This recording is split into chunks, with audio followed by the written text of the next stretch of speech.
Abalewi igice ca 13 ivyagezwe vyo kuvy'imibembe. Uhoraho abarira Mose na Aroni ati umuntu niyagira igishundu canke akagira ibintu bitongangiye canke akagira ikibibi ku mubiri wiwe inyuma ku rukoba, ico kintu kigahinduka indwara y'imibembe, aho nyene ku rukoba rwiwe baze bamuzanire Aroni umuherezi canke umwe muri bene Aroni abaherezi.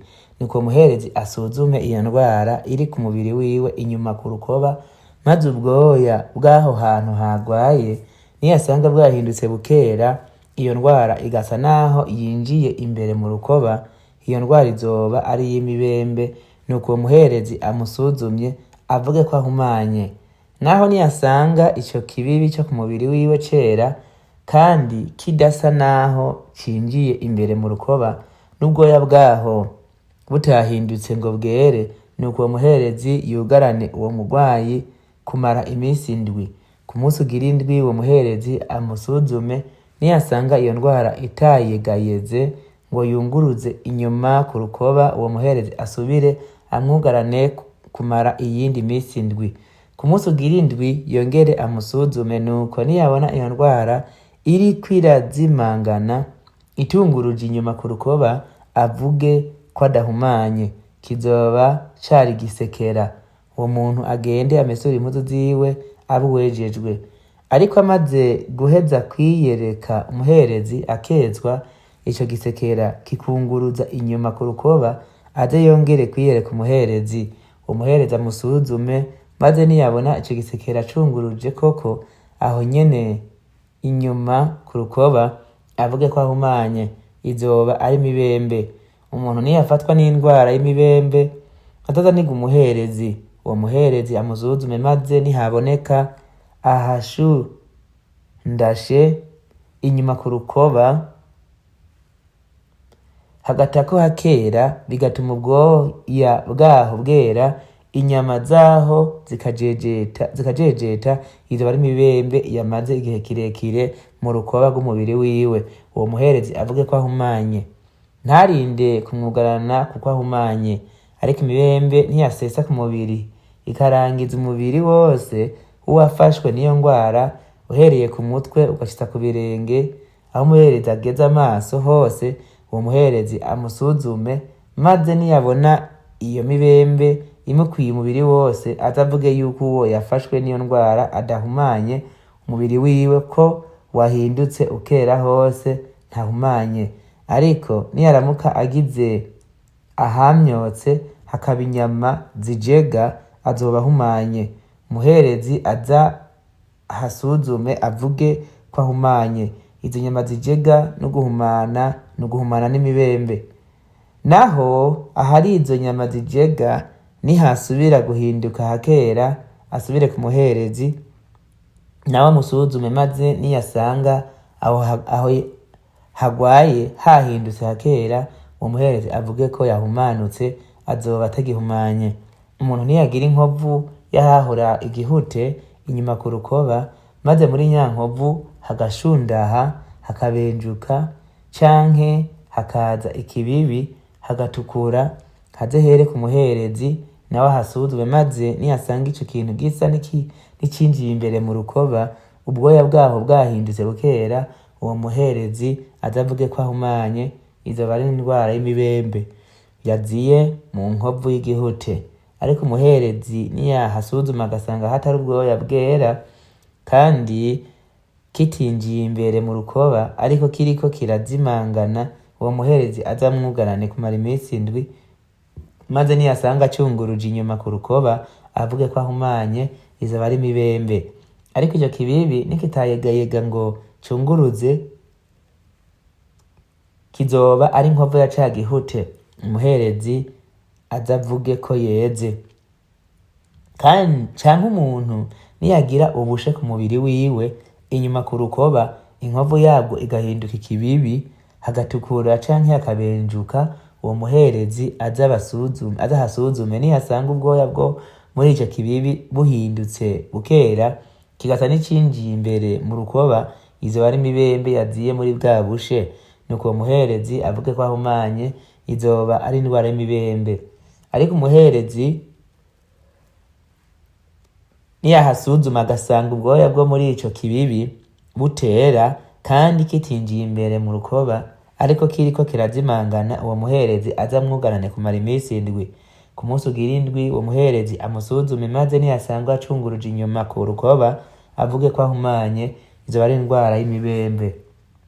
Ariko ico kibibi nikikayegayega ngo cunguruze inyuma ku rukoba kandi kikaba kiriko kirazimangana, hazoba haje igishundu kiziye muri bwa bushe, uwo muherezi avuge ko yeze, izoba ari inkovu y'ubwo bushe.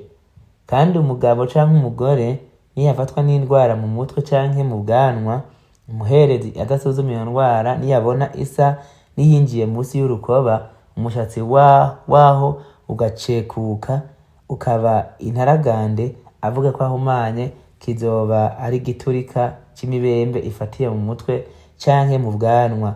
Ariko umuherezi niyasuzuma iyo ndwara y'igiturika agasanga isa naho itinjiye imbere mu rukoba kandi hatari umushatsi wirabura, uwo muherezi yugarana uwafashwe n'iyo ndwara y'igiturika kumara iminsi 7. Ku munsi ugira 7 umuherezi adasuzuma iyo ndwara, maze niyasanga ico giturika kitunguruje, hatari umushatsi ucekutse kandi kidasa naho cinjiye imbere mu rukoba, baheze bamumwe, ariko aho ico giturika kiri ntibahamwe. Uwo muherezi asubire yugarane uwafashwe n'ico giturika iyindi minsi 7. Ku munsi ugira 7 uwo muherezi asuzuma ico giturika, maze niyasanga kitunguruje inyuma ku rukoba kandi kidasa naho cinjiye imbere mu rukoba, uwo muherezi avuge ko adahumanye. Uwo muntu agende amesure impuzu ziwe abe uwejejwe. Ariko amaze guheza kwitwa uweze, ico giturika kikunguruza inyuma ku rukoba, umuherezi aheza amusuzume, maze niyasanga ico giturika cunguruje inyuma ku rukoba, ntiyirigwe aserangura umushatsi kucekutse, uyo azoba ahumanye. Naho ku ruhande rwiwe niyasanga ico giturika kitayegayeze n'umushatsi wahameze wirabura, ico giturika kizoba gikize, uwo muntu azoba yeze. Umuherezi avuge ko yeze. Kandi nihagira umugabo canke umugore agira ibibibi ku mubiri wiwe inyuma ku rukoba, ivyo bibibi bikera, umuherezi aza bisuzume, maze niyasanga ivyo bibibi vyo ku mubiri wiwe vyeragurika gusa, bizoba ari amabara yadutse inyuma ku rukoba, uyo muntu azoba adahumanye. Kandi umugabo niyavunguka umushatsi buzoba ari ubuhanza, ariko ntazoba ahumanye. Kandi niyavunguka umushatsi wo mu gitwariro azoba ari ubuhanza yatobotse mu gitwariro, ariko ntazoba ahumanye. Ariko nihaturika ibintu by'indwara bitukura mu buhanza bwo mu gakomokomo canke mu bwo mu gitwariro, izoba ari imibembe yaje muri ubwo buhanza bwo mu gakomokomo canke mu bwo mu gitwariro. Nuko uwo muherezi adasuzume, maze niyasanga ico gishundu agwaye gitukura aho nyene mu buhanza bwo mu gakomokomo canke mu bwo mu gitwariro, igasa n'imibembe iri inyuma ku rukoba, uwo muntu azoba ari umunyamibembe, azoba ahumanye. Umuherezi ntazabure kuvuga ko ahumanye, iyo ndwara izoba yamufatiye mu mutwe.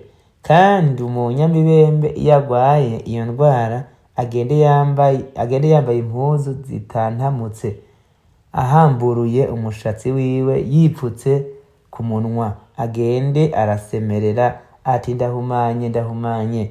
Iminsi yose akigwaye iyo ndwara azoba ahumanye, mbere azoba ari gihumane, abe ukwiwe, azabe hirya yaho mushagaje. Kandi nihagira umwambaro uri kw'indwara yo mu buryo bw'imibembe, niyo uba wajishwe mu bwoya bw'intama canke mu nyuzi zera derere, iyo ndwara igafata kuri ico kijishano,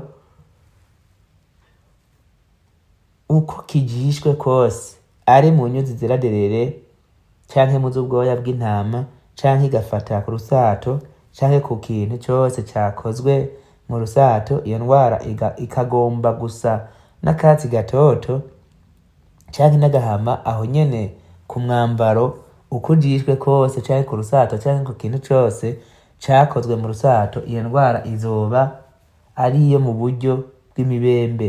Ivyo vyerekwe umuherezi, nawe asuzume iyo ndwara yugarane ico iriko kumara imisi indwi. Ku musi ugira indwi asubire asuzume iyo ndwara, maze niyasanga iyo ndwara yunguruje kuri uwo mwambaro ukujishwe kose canke kuri urwo rusato, ico rwoba rukora cose, iyo ndwara izoba ari imibembe igenda irarya, ico kintu kizoba gihumanye.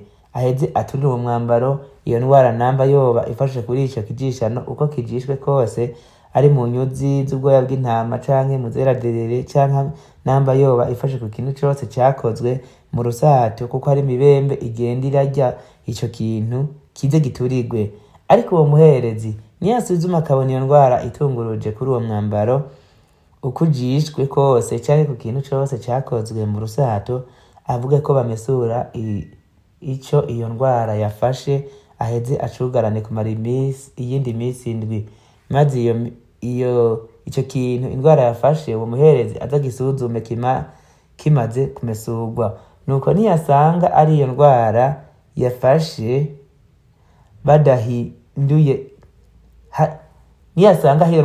hatahinduye ibara, kandi iyo ndwara itunguruje naho nyene, kizoba gihumanye kize giturigwe, izoba ari iyo ndwara igenda irarya, naho coba kibaye inkute imbere canke inyuma. Maze ico kintu iyo ndwara yafashe uwo muherezi niyagisuzuma agasanga iyo ndwara iriko irazimangana, kimaze kumesurwa aho hantu, aheze ahatabure, ahakure kuri uwo mwambaro uko ujishwe kose canke kuri urwo rusato. Maze iyo ndwara niyasubira kubuka kuri uwo mwambaro uko ujishwe kose canke ku kintu cose cakozwe mu rusato, izoba igitwarije ico kintu kirimwo iyo ndwara kize giturigwe.